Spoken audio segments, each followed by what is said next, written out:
दोस्तों, मैं आया हूँ ताजमहल और उसके पीछे यहाँ मुझे मंदिर के अवशेष मिले हैं। आइए देखते हैं ताजमहल बनने की पूरी कहानी।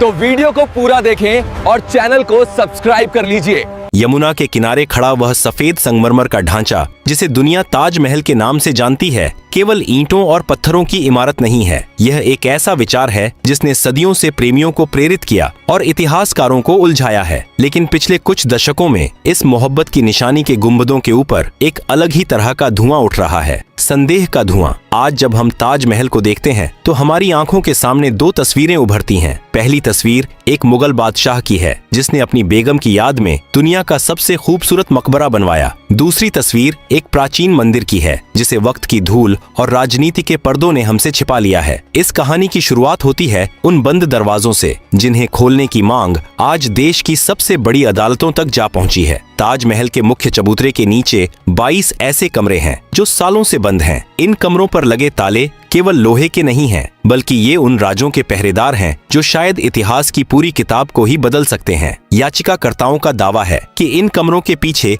हिंदू देवी देवताओं की मूर्तियां और शिलालेख दफन हैं। उनका तर्क है कि अगर वहां कुछ नहीं है तो भारतीय पुरातत्व सर्वेक्षण उन्हें आम जनता के लिए खोल क्यों नहीं देता? क्या उन अंधेरी गलियों में सचमुच भगवान शिव का तेजो महालय आज भी अपनी मुक्ति की राह देख रहा है? विवाद केवल कमरों तक सीमित नहीं है। अगर हम इतिहास के पन्नों को पीछे पलटें तो हमें कुछ ऐसे तथ्य मिलते हैं जो एक आम इंसान को सोचने पर मजबूर कर देते हैं। आधिकारिक इतिहास कहता है कि मुमताज महल की मृत्यु 1631 में बुरहानपुर में हुई थी। उन्हें वहां ताप्ती नदी के किनारे एक बाग में दफनाया गया था। करीब 6 महीने बाद उनके शव को आगरा लाया गया। सवाल यह उठता है कि क्या एक शव को इतने महीनों तक सुरक्षित रखना उस दौर में संभव था? और अगर शाहजहां ने सचमुच एक नया महल बनवाया था तो औरंगजेब का वह पत्र क्या कहता है जो उसने अपने पिता को लिखा था? उस पत्र में औरंगजेब ने शिकायत की थी कि ताजमहल की इमारत पुरानी हो चुकी है और उसकी छतों से पानी टपक रहा है। यदि ताजमहल 1653 में बनकर तैयार हुआ था तो मात्र 1-2 साल में ही उसमें दरारें कैसे आ गईं? क्या इसका मतलब यह है कि शाहजहां ने किसी पहले से बनी हुई इमारत की मरम्मत कराई थी? यह एक ऐसा मोड़ है जहां इतिहास और लोक कथाएं आपस में टकराती हैं। एक तरफ आधुनिक इतिहासकार हैं जो फारसी दस्तावेजों और पादशाहनामा का हवाला देते हैं। दूसरी तरफ वे लोग हैं जो इमारत की वास्तुकला की ओर इशारा करते हैं। ताजमहल की दीवारों पर बने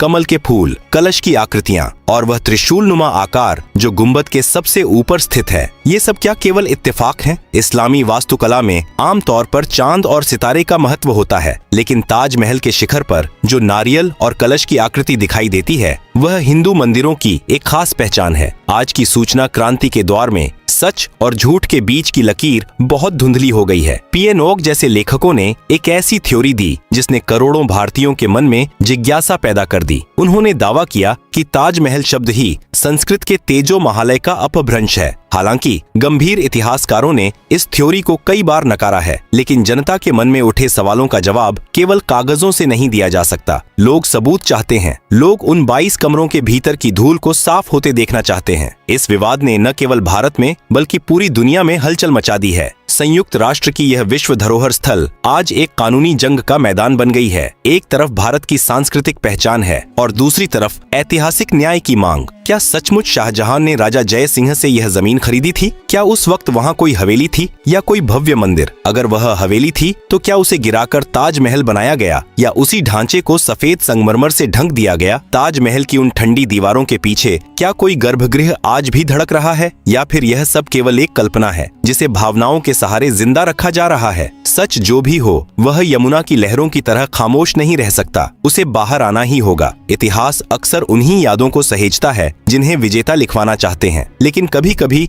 धूल भरे तहखानों में रखे दस्तावेज कुछ ऐसी गवाही दे जाते हैं जो स्थापित कहानियों को चुनौती देने लगते हैं। ताजमहल के विवाद में सबसे महत्वपूर्ण मोड़ तब आता है जब हम उस जमीन के मालिकाना हक की बात करते हैं जिस पर यह विशाल इमारत खड़ी है। क्या यह जमीन खाली थी या यहाँ पहले से ही कोई ऐसी भव्य संरचना मौजूद थी जिसे हटाकर या बदलकर ताज का रूप दे दिया गया? इस रहस्य की परतें खोलने के लिए हमें राजस्थान की वीर भूमि जयपुर के राजघराने की ओर रुख करना होगा। पिछले कुछ वर्षों में जयपुर की पूर्व राजकुमारी और भाजपा सांसद दिया कुमारी ने एक ऐसा बयान दिया जिसने पूरे देश का ध्यान खींचा। उन्होंने दावा किया कि ताजमहल जिस जमीन पर बना है वह मूल रूप से जयपुर के राजा जय सिंह की निजी संपत्ति थी। उन्होंने यह भी कहा कि उनके पास ऐसे दस्तावेज मौजूद हैं जो साबित करते हैं कि मुगल बादशाह शाहजहां ने उस जमीन को अधिग्रहित किया था। लेकिन क्या यह अधिग्रहण जबरदस्ती था या किसी सौदे का हिस्सा? इतिहासकारों और शोधकर्ताओं ने जब जयपुर के सिटी पैलेस संग्रहालय के रिकॉर्ड खंगाले तो उन्हें शाहजहां द्वारा जारी किए गए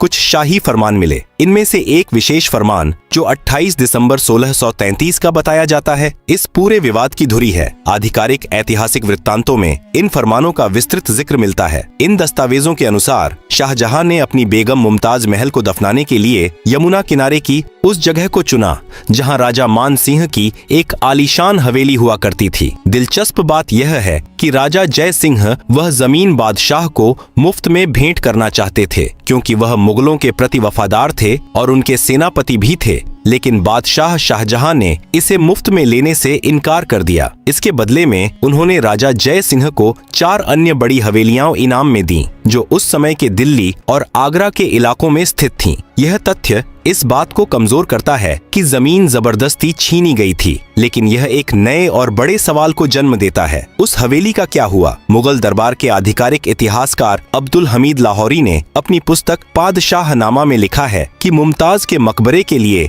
राजा मान सिंह की उस हवेली को चुना गया जो उस समय राजा जय सिंह के अधिकार में थी। लाहौरी ने इस जगह को आली मंजिल कहा है। कुछ लोग तर्क देते हैं कि हवेली या मंजिल शब्द का इस्तेमाल केवल रिहायशी इमारत के लिए नहीं बल्कि एक बड़े परिसर के लिए किया गया था, जिसमें मंदिर भी हो सकता था। पीएन ओक और उनके समर्थकों का मानना है कि वह हवेली दरअसल भगवान शिव का मंदिर तेजो महालय थी। यहाँ आकर विवाद भाषाई और वास्तुकला के जाल में उलझ जाता है। पीएन ओक ने तर्क दिया कि ताजमहल नाम मुमताज महल के नाम से नहीं निकला है, क्योंकि किसी भी मुगल दस्तावेज में इमारत को उस समय ताजमहल नहीं बल्कि रोजा ए मुनव्वरा कहा गया है। उनके अनुसार ताज शब्द तेजो का बिगड़ा हुआ रूप है और महल शब्द कभी मकबरे के लिए इस्तेमाल नहीं होता। हालांकि मुख्य धारा के भाषाविदों का कहना है कि ताज का अर्थ फारसी में मुकुट होता है और मुमताज महल के नाम के अंतिम हिस्से को ही इमारत का नाम बना दिया गया। लेकिन वास्तुकला की समानताएं कई बार विशेषज्ञों को भी हैरान कर देती हैं। ताज महल के बगीचे की बनावट पूरी तरह से फारसी शैली है, लेकिन इमारत का मुख्य ढांचा और उसके ऊपर स्थित गुंबद के नीचे की सजावट में जो कमल और कलश के चिन्ह हैं, वे शुद्ध भारतीय मंदिर शैली के प्रतीक हैं। सवाल यह है कि क्या शाहजहां ने उन कारीगरों का इस्तेमाल किया था जो मंदिर बनाने में माहिर थे, इसलिए उन्होंने अनजाने में ये चिन्ह बना दिए, या फिर वे चिन्ह उस पुरानी संरचना का हिस्सा थे जिसे शाहजहां ने नष्ट नहीं किया। विवाद का एक और सिरा 13वीं शताब्दी तक जाता है। कुछ शिलालेखों और स्थानीय मान्यताओं के आधार पर यह दावा किया जाता है कि राजा परमर्दी देव ने सन 1212 में यहाँ एक भव्य शिव मंदिर बनवाया था। अगर यह सच है तो क्या 400 साल बाद भी वह मंदिर उसी स्थिति में था जब शाहजहां ने उसे देखा? इतिहास की किताबें यहाँ मौन हो जाती हैं। ताजमहल की भव्यता को देखने के लिए हर साल लाखों लोग दुनिया भर से आते हैं। वे मुख्य मकबरे में जाते हैं, मुमताज और शाहजहां की कब्रों को देखते हैं और कुरान की आयतों से सजी दीवारों की प्रशंसा करते हैं। लेकिन बहुत कम लोग जानते हैं कि उनके पैरों के नीचे उस विशाल सफेद चबूतरे के भीतर एक अंधेरी दुनिया बसी है। ये हैं ताजमहल के वे 22 रहस्यमयी कमरे जो दशकों से आम जनता के लिए बंद हैं और जो आज एक बड़े विवाद का केंद्र बन चुके हैं। मई 2022 में यह मुद्दा तब सुर्खियों में आया जब इलाहाबाद हाई कोर्ट की लखनऊ बेंच में एक याचिका दायर की गई। याचिकाकर्ता का तर्क सरल लेकिन गहरा था कि हमें यह जानने का अधिकार है कि उन बंद दरवाजों के पीछे क्या है। उन्होंने मांग की कि पुरातत्व विभाग को एक विशेष समिति बनानी चाहिए जो इन कमरों की जांच करे और यह देखे कि क्या वहां किसी मंदिर के अवशेष छिपे हैं। हालांकि कोर्ट ने इस याचिका को यह कहते हुए खारिज कर दिया कि ऐतिहासिक शोध करना इतिहासकारों का काम है, अदालतों का नहीं। लेकिन इस कानूनी हार के बावजूद जनता के मन में जो सवाल पैदा हुआ वह खत्म नहीं हुआ। सवाल यह उठता है कि अगर वहां कुछ नहीं है तो वे कमरे बंद क्यों हैं? विशेषज्ञों का कहना है कि ताजमहल के नीचे बने ये कमरे दरअसल कोई रहस्यमयी कक्ष नहीं है, बल्कि एक लंबा मेहराबदार गलियारा है। मुगल कालीन वास्तुकला में इस तरह के भूमिगत ढांचे आम थे। इनका मुख्य उद्देश्य विशाल और भारी इमारत को मजबूती प्रदान करना और नदी के किनारे की नमी से मुख्य ढांचे को बचाना था। विभाग का तर्क है कि इन कमरों को सुरक्षा और इमारत के संरक्षण की दृष्टि से बंद रखा गया है। लगातार पर्यटकों के आने जाने से वहां की हवा में बदलाव आ सकता है, जिससे संगमरमर को नुकसान पहुंचने का खतरा रहता है। विवाद को बढ़ता देख विभाग ने एक ऐतिहासिक कदम उठाया। उन्होंने अपने समाचार पत्र में उन बंद कमरों के भीतर चल रहे संरक्षण कार्य की कुछ तस्वीरें सार्वजनिक कर दी। इन तस्वीरों ने पहली बार उन अंधेरे गलियारों की झलक दुनिया को दिखाई। तस्वीरों में क्या था? वहां कोई मूर्तियां नहीं दिखीं,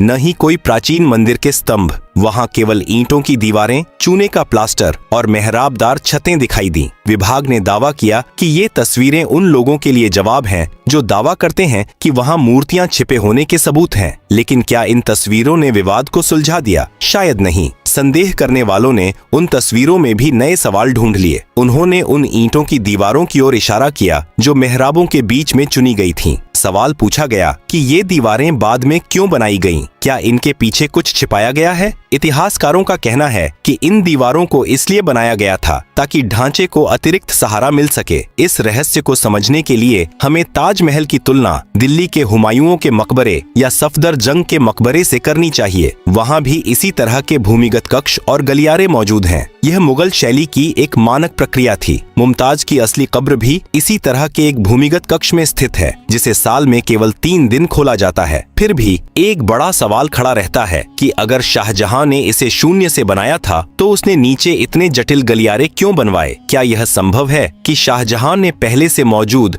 किसी ढांचे के ऊपर ताजमहल खड़ा किया हो? कुछ विशेषज्ञों का मानना है कि यमुना के किनारे की मिट्टी रेतीली होती है, इसलिए एक भारी इमारत को टिकने के लिए एक बहुत मजबूत आधार की जरूरत होती है। ताजमहल का आधार कुओं पर टिका है, जिन्हें आबनूस और महोगनी जैसी लकड़ियों से भरा गया है, जो पानी में रहने पर और मजबूत हो जाती हैं। विभाग ने पारदर्शिता दिखाने की कोशिश की, लेकिन रहस्यमयी परंपराओं और गहरी आस्थाओं के बीच केवल तस्वीरें पर्याप्त नहीं होती। लोग तथ्यों से ज्यादा उन प्रतीकों पर विश्वास करते हैं जिन्हें वे अपनी आंखों से देखते हैं। ताजमहल से जुड़ा सबसे चर्चित और भयानक दावा वह है जिसे हम बचपन से सुनते आ रहे हैं कि शाहजहां ने ताजमहल बनाने वाले 20,000 कारीगरों के हाथ कटवा दिए थे ताकि वे फिर कभी ऐसी कोई इमारत न बना सकें। यह कहानी जितनी रोमांचक लगती है, हकीकत में उतनी ही बेबुनियाद है। लेकिन यह सवाल उठता है कि आखिर यह अफवाह फैली कैसे, और अगर यह सच नहीं है तो उन हजारों मजदूरों का क्या हुआ जिन्होंने अपनी जिंदगी के 22 साल इस संगमरमर के सपने को सच करने में लगा दिए? यदि हम इतिहास को तर्क की कसौटी पर परखें तो हाथ कटवाने वाली बात पूरी तरह से असंभव लगती है। ताजमहल का निर्माण 1653 में पूरा हुआ था। इसके बाद शाहजहां ने दिल्ली में शाहजहानाबाद बसाया, जिसमें लाल किला और जामा मस्जिद जैसी भव्य इमारतें शामिल थीं। ऐतिहासिक रिकॉर्ड बताते हैं कि वही कारीगर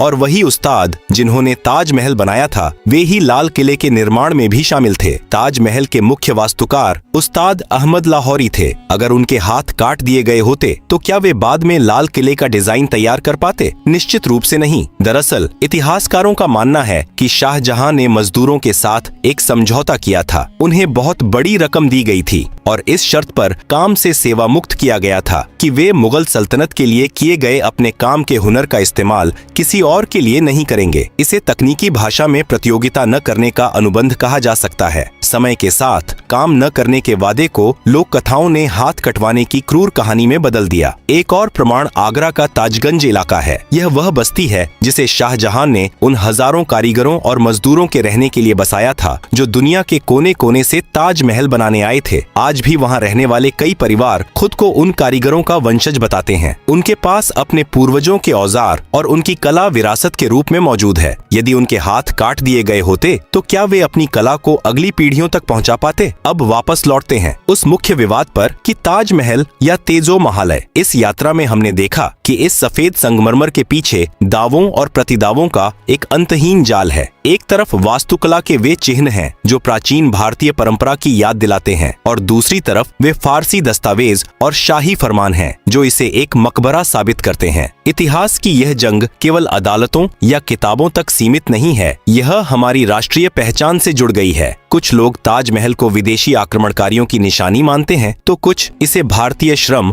और स्वदेशी हुनर का सबसे बड़ा स्मारक। सच्चाई शायद इन दोनों के बीच कहीं छिपी है। ताजमहल जिस जमीन पर बना है है वहाँ पहले से एक संरचना का होना एक स्वीकृत ऐतिहासिक तथ्य है, लेकिन वह संरचना एक भव्य मंदिर थी या नहीं, इसके लिए और अधिक वैज्ञानिक शोध और निष्पक्ष जांच की आवश्यकता है। आज जब हम ताजमहल के सामने खड़े होते हैं तो हमें क्या देखना चाहिए? क्या हमें उन दरारों को देखना चाहिए जो संप्रदायों के बीच पैदा की जा रही हैं, या उस अद्वितीय सौंदर्य को जिसने भारत को दुनिया के नक्शे पर एक खास पहचान दी है? ताजमहल केवल शाहजहां की मुमताज के प्रति मोहब्बत का प्रतीक नहीं है, बल्कि यह उन 22,000 भारतीय कारीगरों के पसीने और कला का भी प्रतीक है, जिन्होंने अपना पूरा जीवन इसे तराशने में लगा दिया। अदालतों ने फिलहाल इन कमरों को खोलने से इनकार कर दिया है और विभाग ने तस्वीरों के जरिए एक सफाई पेश की है, लेकिन इतिहास कभी स्थिर नहीं रहता। नई तकनीकें आने वाले समय में बिना दीवारों को तोड़े यह बता सकेंगी कि उन 22 कमरों के पीछे क्या है। तब तक ताजमहल एक रहस्य बना रहेगा, एक ऐसा रहस्य जो हमें अपने अतीत के बारे में सोचने, सवाल करने और शायद एक दूसरे को समझने का मौका देता है। अंत में ताजमहल चाहे एक मकबरा हो या मंदिर, वह आज भारत की मिट्टी का हिस्सा है। यमुना की लहरें आज भी वही सवाल पूछ रही हैं जो सदियों पहले पूछे गए थे। जवाब हमारे ऊपर है कि हम अपने इतिहास से नफरत चुनते हैं या विरासत पर गर्व। रहस्य बरकरार है और शायद कुछ रहस्यों का अनसुलझा रहना ही उनकी खूबसूरती है।